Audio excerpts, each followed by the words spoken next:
What is good, guys? Welcome back to the channel. It's your boy King. We are back again today, guys. We're checking out God of War Ragnarok IGN review, guys. I'm gonna get this when it drops. I cannot wait. It's gonna be an amazing game to play, and I am going to probably finish it in 2 days. That's a stretch, but it is open. I'm gonna put the time in. I love it. I love it. I love it. I love it. I'm a busy person, so I wouldn't have time to play it for longer than a week, but I'm gonna grind it out. I'm gonna grind it out. All right, let's check this out. About time. Oh, Thor Odinson. You think you can come here, become a daddy, get a clean slate? That ain't how it works. You're a destroyer, like me. How do you follow up on one of the greatest video games of all time? Sony Santa Monica finds itself in a situation not dissimilar to when Francis Ford Coppola created the sequel to his mob movie masterpiece, The Godfather. Like part 2 of the Corleone story, God of War Ragnarok puts a fierce, younger member of the family directly under the microscope. In doing so, And what I was saying the last time is I hope we get to play as Atreus. And I wonder, I've heard someone commented on the last video, the last preview, that we actually get to play as Atreus for a little bit. So that is going to be sweet to see. And I can't. it manages to reach the heights of its predecessor, and in some ways, even tower above it. The writing, performances, and music are each exceptional, bringing this expansive Norse tapestry to life. But even as it holds your heart in one hand with its elegantly told story, it's crunching bones in the other with fantastically ferocious combat. It all binds together to forge a monumental action epic that I actually wonder how many fights we're going to have with Thor. Because I know it's not going to just be one. They're going to do maybe like the bolder situation. But I think in this situation, we might just only have 2 fights with him. Because clearly this is the ending of the Norse saga. So they're going to have to get to Odin. Unless Odin escapes to recruit the help of other gods from other pantheons, like the Egyptian gods. Which would be very, very interesting. I cannot wait. adds yet another impressive landmark to the video game landscape. I can't wait to see that. You've already taught me discipline. I need more than that. I need answers. Answers you don't have. Answers only your mother had. Keeping things broad and spoiler-free, Kratos' story picks up a few years after the final revelations of 2018's God of War. The apocalyptic Ragnarok is coming, and its events circle around his son Atreus like one of Odin's ravens. Ragnarok wastes no time in stepping into the action, and after a breakneck opening battle, the first step of Yeah, they're going to do the bolder opening. this new journey is to leave the frozen realm of Midgard behind and find a missing Norse god in the broader and varied universe. It may not be as tightly a told story as 2018's, but Ragnarok has much grander designs. This is a sprawling epic that always keeps things on the move without ever becoming disorientating, gluing me to the edge of my seat as it repeatedly toyed with expectations. It's an ambition regularly met by stunning execution, with a momentum that never slips as you hurtle towards its bombastic ending. This journey took me just over 28 hours with a fair few side quests completed along the way, but with plenty still left to do afterwards. Prophecy and sacrifice swirl at the story's centre, as it repeatedly prods at the concept of destiny and whether blood runs thicker than the ink that pens it.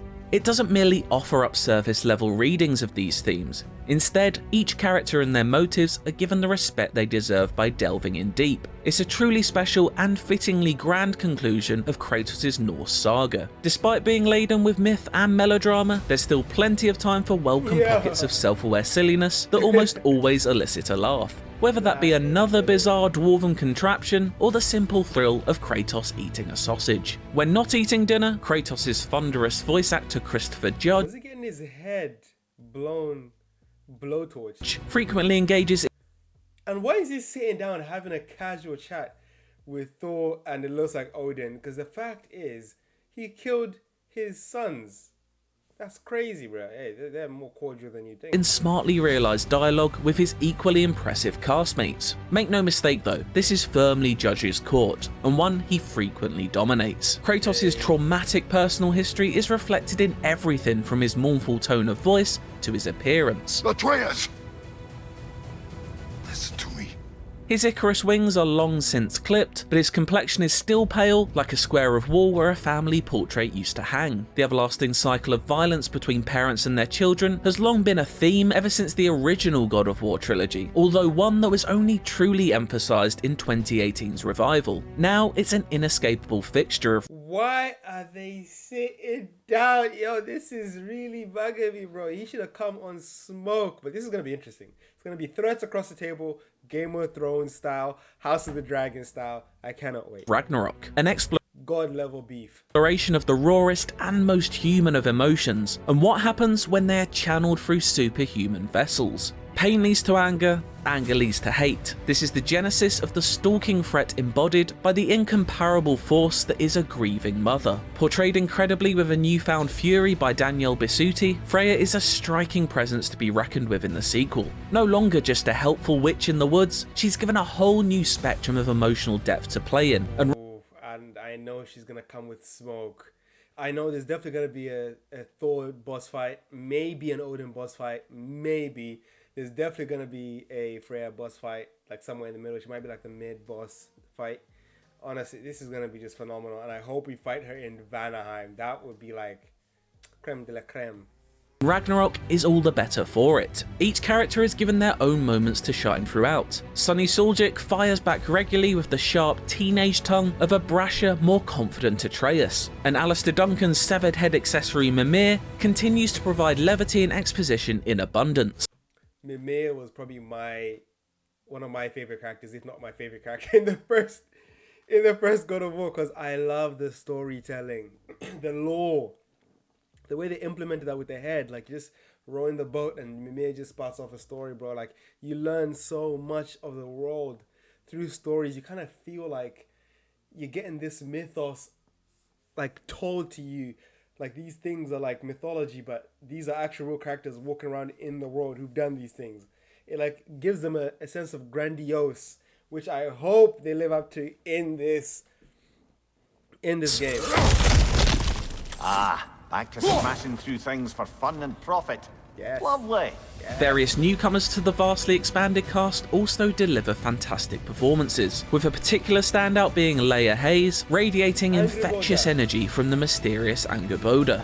The foul-mouthed Brock and skittish Sindri provide pockets of humour, as well as a lot of genuinely helpful info along the way as they play a much more central role in the story this time around. Also returning is composer Bear McCreary, whose score, like the Dwarven Smith brothers, goes hammer and tongs from the first moment to the last. There's some truly beautiful music to be heard along the journey, as well as explosions of raw orchestral power during intense fight scenes. Layered writing, impeccable acting, and stunning set design are all crucial aspects in driving God of War's filmic aspirations home, but they're also never let down by the rock-solid technical craftsmanship at work. The one continuous camera shot style of 2018's reboot returns, impressively snaking through the entirety of Ragnarok as if mimicking the world serpent Jormungandr himself.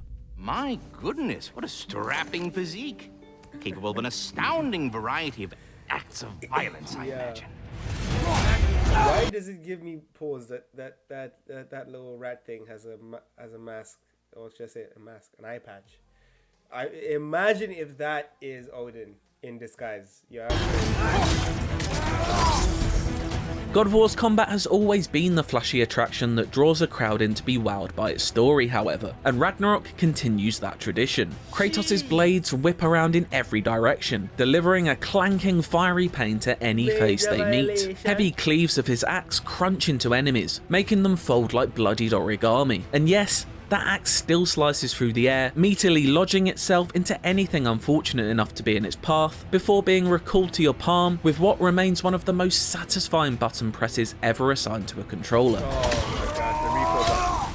It's all unapologetically fast and undeniably glorious, harking back to the brand of frantic action in which the series was originally rooted. But even Yo, I am actually so tempted to just remove all the little icons on the screen and just play blind, but that would be so good, So good. With that slight shift to old school action, Ragnarok's eyes are still drawn more to the shimmer of Nathan Drake's gold rather than Bayonetta's platinum. Cinematic spectacle takes precedence over the chaotic, bordering on cartoonish action of old. The axe feels largely similar to how you remember, and that's no bad thing with its dynamic mix of heavy attacks and ranged power. But how you wield the blades is noticeably different. There's a greater emphasis on using them to hook enemies and maneuver them around the arena, whether that be dragging them in towards you or juggling them in the air like the hottest of potatoes. They're much closer to how they felt in the original games, a nostalgic moveset with a brilliant modern edge. Both weapons have new tricks to show off too. You can Frost Awaken the axe by holding in the triangle button to power up your next attack,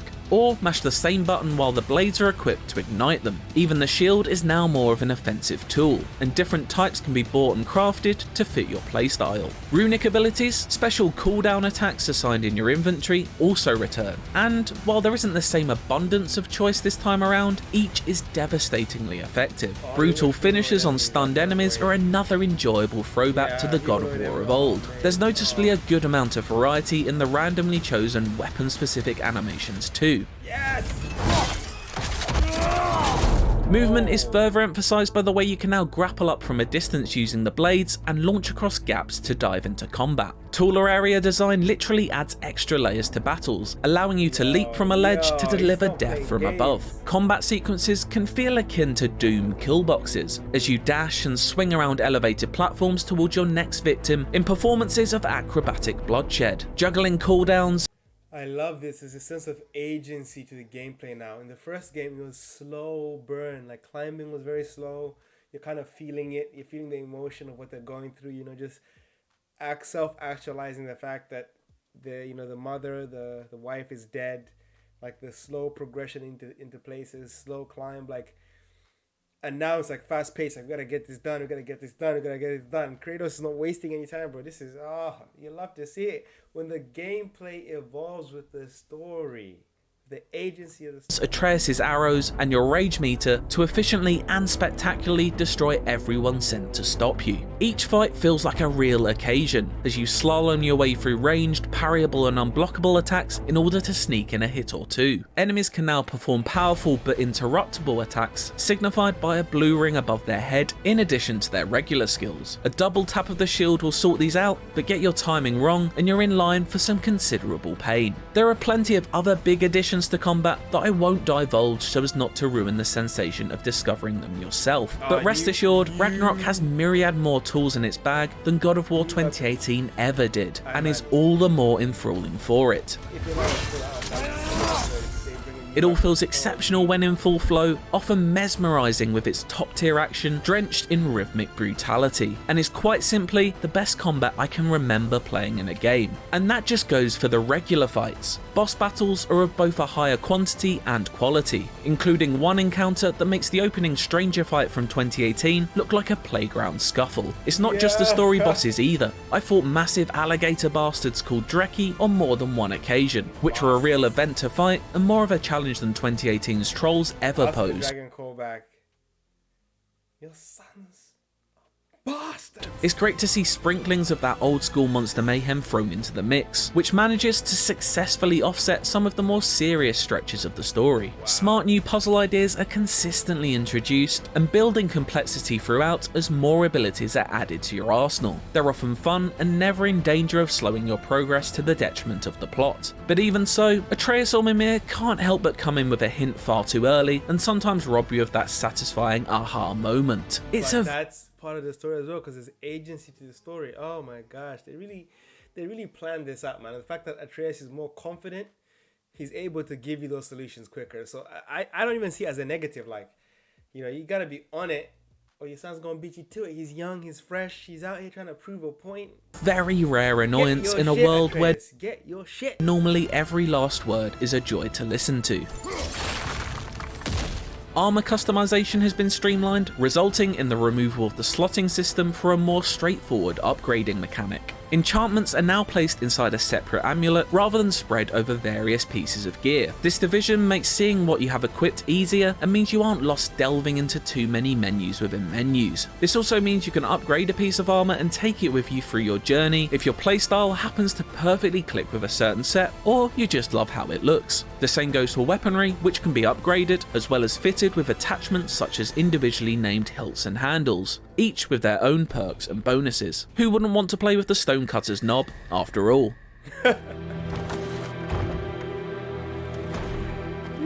Realms old and new are regularly a sight to behold, many looking torn from the pages of fairy tales, stocked with oversized flora and fauna. There's an extra effort to delve deeper into the mythology this time around, and as someone who's a fan of the Nordic source material, it's a real pleasure to see all of the different interpretations of creatures, people and places they inhabit brought to life in all manner of delightfully weird ways. For example, the dwarven city of Nidavellir is a welcome rural change of scenery, with its many homes. That was the one in Infinity War where they went to craft Thor's hammer, but obviously that was like a star planet. And tunnels that Kratos must and dwarves was giants. Amusingly crawl around in. It's at the centre of the rocky realm of Svartalfheim, where waterways weave through islets littered with bubbling geysers. There's a real sense that this realm was ripped right out of the Old Norse poetic Edda's home of Iceland. Those geysers are also key to solving many of the puzzles in the region, as you freeze them to create stepping stones and manipulate machinery. Quirks like this help in making each place feel unique. Similarly, fun ideas are introduced in the returning Alfheim, such as reflective crystals that you can ricochet your axe off of to open doors, or even use to blindside unwitting opponents in combat. It's a further example of not only each realm looking distinct, but also feeling distinct to play in from one another. Every location almost feels like a puzzle box that you're gradually unlocking through a combination of brain and brawn as you make your way through it. These worlds bring with them dangerous new threats. If there are any faults to be found in 2018's revival, then modest enemy variety may well have been one of them. However, there is no such issue in Ragnarok, with its bestiary vastly expanded to accommodate all sizes and shapes of creatures. Familiar foes such as Draugr and elves have made their way across, but this time they're joined by creatures like Grimms, which, you guessed it, are pretty grim, scuttling toad people. Then there's a personal favourite, the Einherjar, Aesir warriors who harness the power of the Bifrost that makes a section of your health bar glow before removing that chunk on the next hit. There's an engaging but never unfair difficulty curve throughout as you're met with progressively greater threats. Well, at least it's attacking someone besides us.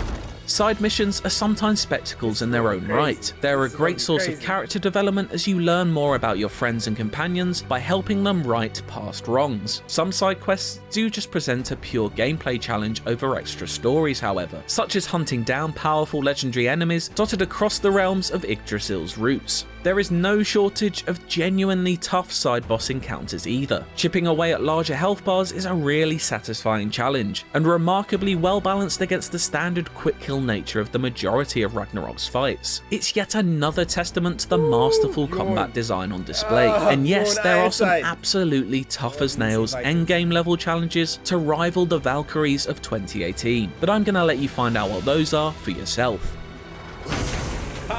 There's a substantial slew of collectibles to clean up as well, with Odin's ravens, puzzle chests, artifacts, and much more to find in every corner. There's a ton to be done after the main story has been brought to a close, all of it incredibly Moorish and fun to complete. Ragnarok never once rests on its laurels, throwing new ways to play at you until the very end. Despite having a seemingly endless amount to praise here, I really have barely scratched the surface of what God of War Ragnarok has to offer. I'm deliberately omitting dozens of secrets and surprises. I wouldn't dare spoil what's to come for anyone booting it up for the first time, but rest assured there are both huge story moments and fresh gameplay additions that live up to and often surpass expectations. Taken all together, much like The Godfather Part 2, God of War Ragnarok delivers not only a chapter that reaches the lofty heights of its predecessor, but leaves it impossible to imagine the series without it. I cannot wait. An enthralling spectacle to behold, and an even more exciting one to take the reins of, God of War Ragnarok melds action and adventure together to create a new, unforgettable Norse saga. Impeccable writing, pitch-perfect performances, knockout action, it's a complete work of art from top to bottom. Reflecting its core themes, it's everything a sequel should be, respectful of its legendary lineage, but not afraid to take it to exciting new places. God of War Ragnarok is an almighty achievement, and creates a new high that makes many of its peers look positively mortal by comparison. 10 out of 10 would recommend. Masterpiece. For my full written review, check out the article on IGN.com, and for everything. This is just magical. Magical, magical, magical, magical. I cannot believe 10 out of 10. I was expecting it. Like, there's no way. Like, studios like this, like Naughty Dog, they always give you the goods. Oh my gosh. Oh, this is amazing, guys. This is amazing. And January 15th as well for the Last of Us series. I just might do a reaction to that. I don't know how I feel about it, but I might do it. Anyway, guys, let me know what you thought about this review. Let me know if you're gonna cop the game. Obviously, me being in the UK, the United Kingdom, is gonna come out on the 11th. So it's going to be a minute before I get it. But for all you who get to play it earlier, let me know how the game goes. And I cannot wait to join you guys. Leave a like, leave a comment, and definitely subscribe. And I'll catch you on the next one. And as I always say, guys, spread love, not Warcraft. I'll catch you on the next one. Peace.